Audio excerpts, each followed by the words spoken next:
How we doing today? It's another episode of Health4U. It's kind of another version. I'm not going to be reading off anything.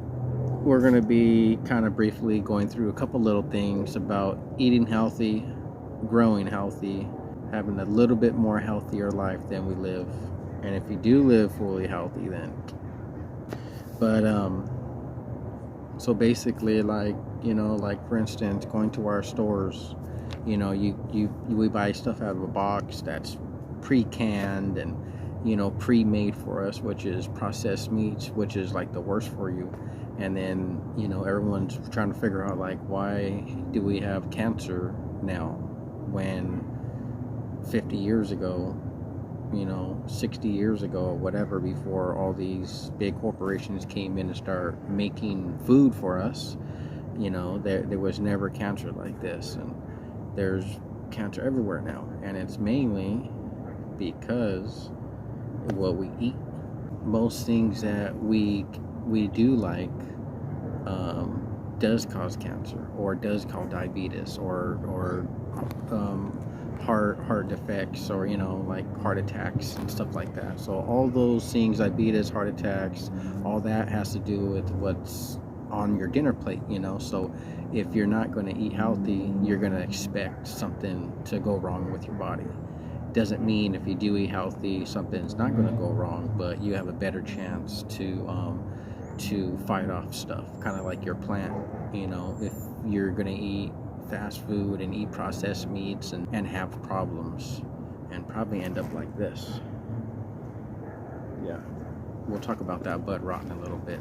That has to do with the health, and not look like that when you have the right food, But I know it's hard. Everyone wants to say organic is more expensive, and you spend a lot more. But technically, it is more expensive.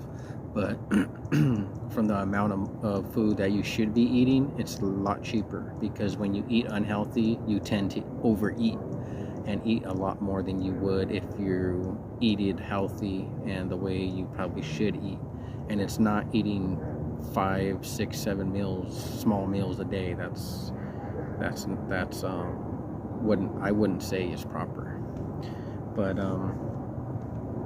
not only eating healthy is growing healthy. So like if I'm pumping like a bunch of chemicals in my pots, that I'm smoking the cannabis, or I'm eating the cannabis, you still have those chemicals in the flower. You may be flushing your soil, but the chemicals are still in your product. So it's like, if you are like a health freak, or you like to eat healthy, there's no reason why you should be adding chemicals to your grow, or to your spraying pesticides, or anything that has to do with chemicals, on your plants, because then you're going to just transfer that anyway, right? So the same as like PM, powdery mildew. Like, you want to address that issue. You don't want that passing through the next stage. This is the growing stage, the flowering stage, and then the drying stage. You don't want it passing to the drying stage. So you always want to pay attention and see what kind of problems, see what kind of funguses you can transfer to your body from your cannabis, from your garden, from anything that you grow. And the same for bud rot. That's why I had to take this one down, because bud rot was kicking in pretty good. It's because, for one, it pre-flowered, and we'll talk about that another time. But another reason why I took it down and went through each bud is another health thing. Then I check it again a couple of days into the dry, and then I check it again before I put them in the cure. I'll chop them up and check them thoroughly. But so that's why I took that down, was bud rot, and I didn't want it to spread anymore. And that was an issue for my health. I don't want that. I don't want anything passing through, like I said, to the next stage. So I do, when it does bud rot or anything, I do my cleaning and all my stuff outside. And once my flower is clean, then I take it into my house. So then that's about it. I just basically want to just talk about, growing healthy, eating healthy. You know, stay away from the boxes, stay away from the pre-cooked stuff, all the frozen foods. Stay away from all that. And if you're gonna make something, just make it yourself. Doesn't mean that you won't get diabetes or anything like that, but you'll have a less chance. So if you treat your meat, and I'm talking good meat, I'm not talking about chicken that's pumped with stuff that you buy at the store. If you want to buy chicken, you might want to buy like organic or pasture raised if there is. But you always want to buy the good chicken or the good meats. You know, I like to stick to like maybe chicken, like elk. You know, wild meat. You know, wild meat, sardines, stuff like that. Salmon. You know, good bison, elk, deer, you know, some good quality meat there, you know, and you treat that meat like basically a condiment. People usually have their meat the main course of their meal, which is a big mistake. You usually want that meat to be like, almost use it like as a condiment, and then your greens are going to be the most. But this is the thing, when you eat your meat, you don't want to eat carbs. So we're grown up to eat our carbs with our meat, which it messes everything up, because you don't get no benefits from anything when you mix your carbs in your meat.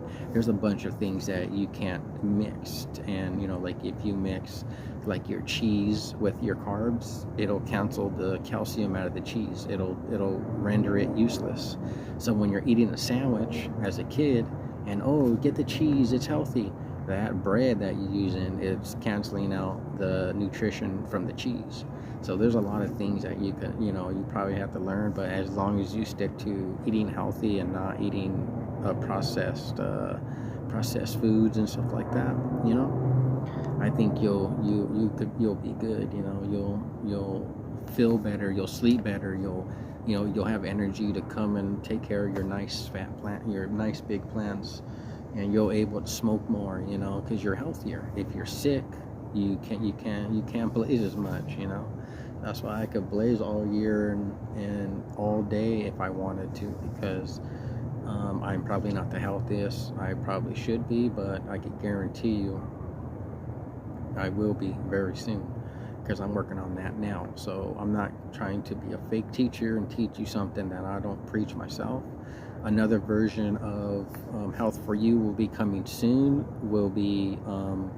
I will be showing what I'll be eating throughout in the day. You know, my main meals, my one meal in the morning and my one meal in the evening. So it'll be a brief showing you what I have, and I'll be adding it to the Health4U, so you know exactly what I have, what I eat every single day. So Monday through or Thursday through Thursday, I guess you say, because every Thursday, as you can see, yesterday I had my hands full, but every Thursday is Health4U, and the regular version is going to be mainly reading through what benefits, what kind of different fruits and vegetables and herbs, whatever, what kind of benefits it gives you, and how you can fight off stuff, and how you can benefit from eating healthy. All right, I think that's it for right now. And you know, like always, peace, honor, and eat and live happy.